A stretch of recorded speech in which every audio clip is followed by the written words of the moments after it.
Hello guys, আসসালামু আলাইকুম, welcome to my channel. তো তোমরা অনেকেই ভাবো যে পদার্থবিজ্ঞান নামটা শুনলেই মানুষের মাথা গরম হয়ে যায়, বলে অপদার্থ একটা চ্যাপ্টার, এখানে সব চ্যাপ্টারে অপদার্থ, পদার্থবিজ্ঞানে পদার্থের মতো তো কিছু নেই।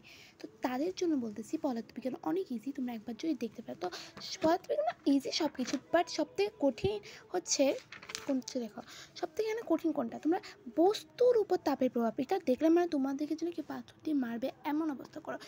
এটা কোন দিক থেকে তোমাদের কঠিন লাগে আমি জানি না, বাট তোমাদেরকে আমি আজকে ইজি করে দেবো, একদম পানি বাদ আমি কীভাবে ইজি করছি আর তোমাদেরকে কীভাবে ইজি করে দেবো।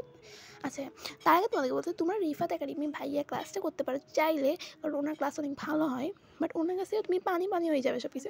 ওনার কাছে ক্লাস করলে কিন্তু অনেক ভালো হবে, বাট ওনার ছাত্রী কেমন তোমাদের ক্লাস করে একটু দেখো তোমরা। তো এখন হচ্ছে বস্তুর উপর তাপের প্রভাব চলো যাক।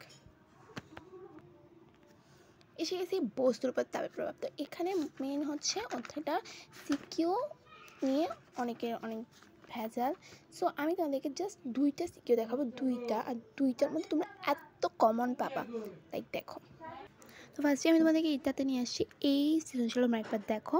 এখানে লিখছে 20°C তাপমাত্রায় 100 গ্রাম টিনের 1680 জুল তাপ দেওয়ার এর আপেক্ষিক তাপ 100°C হলো। টিনের গলনাঙ্ক 232°C এবং গলনের এর আপেক্ষিক সুপ্ত তাপ এত। ঠিক আছে, এখন বলছে আয়তন প্রসারণের সহগ কাকে বলে। আমরা জানি আয়তন প্রসারণের সহগ কাকে বলে, তাও আমরা একটু দেখিয়ে দিই। এখানে লিখছে কোনো পদার্থের 1m³ আয়তনের টুকরার তাপমাত্রা 1 বৃদ্ধি করলে এর আয়তন যে পরিমাণ বৃদ্ধি পায় তাকে ওই পদার্থের আয়তন প্রসারণ সহগ বলে। এটা তো আমরা জানি, বুঝে গেছি না এখন কীভাবে। কাপড় শুকানোর সময় কাপড়ের যত সম্ভব ছড়িয়ে দেওয়া হয় কেন? বাষ্পায়নে বেশি হওয়ার জন্য কাপড় শুকানোর সময় কাপড়কে যত সম্ভব ছড়িয়ে দেওয়া হয়। বাষ্পায়ন তরলের উপরিভাগের ক্ষেত্রফল উপর নির্ভর করে। ক্ষেত্রফল বেশি হলে বাষ্পায়নে বেশি হয়, কাপড় শুকনো হয়।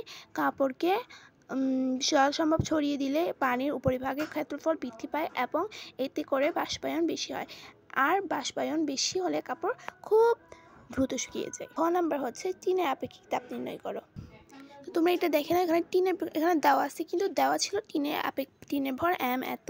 এটাকে আমরা 100 গ্রাম থেকে আমরা কেজিতে নিয়ে আসবো। তোমরা জানো যারা গ্রাম থেকে কেজিতে নিয়ে আসবো।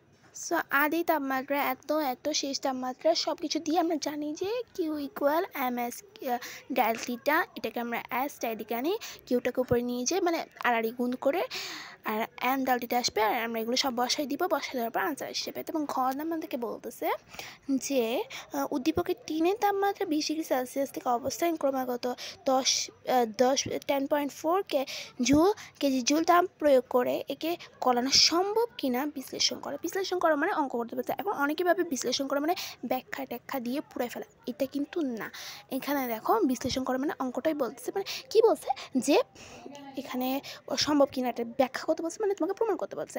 তারপর এখানে একটু ব্যাকগ্রাউন্ডে একটু করো, আমার হাত একটু হয়ে গেছে, তো পানি বাসছে, তো এই ঘেমে গেছি। আচ্ছা, দেখছো কত কষ্ট করতেছি। আচ্ছা, হ্যাঁ, টিনকে গলাতে প্রয়োজন তাপ, এগুলো সব এখানে দেখবা তোমরা। গহতে প্রাপ্ত টিনের আপেক্ষিক তাপ, আমি কিন্তু ঘ থেকে পাইছিলাম আপেক্ষিক তাপ দেওয়া আছে। টিনের ভর তো সব কিছু আমি লিখে ফেলার পর এখানে দেওয়া আছে। তারপরে আমরা টিনের গলনাঙ্কের প্রয়োজনীয় তাপ, এটা ms ডেল্টা প্লাস ml। এটা কিন্তু আসছিল ওই মনে আছে আলফা ইয়ার থেকে এটা আসছিল। তোমরা এটা পারবে, এটা অনেক ইজি, এটা বের করা ইজি। আমি পরে যদি দেখি ভিডিও দেবো, দেন সব বসাই দেওয়ার পর আনসার হিসেবে। তো তোমরা যারা ভাবতেছো আমার এখানে ভিউজ নাই, দেখো আমার একটা ভিউজ, আমি একটাই পাবে একজন শিখুক, অন্তত যে ভিউজ লাগবে না আমার থেকে, আমি একজন দেখছে একজনই শিখুক, আমার 4-5 ভিউজ দিয়ে হয়ে যাবে।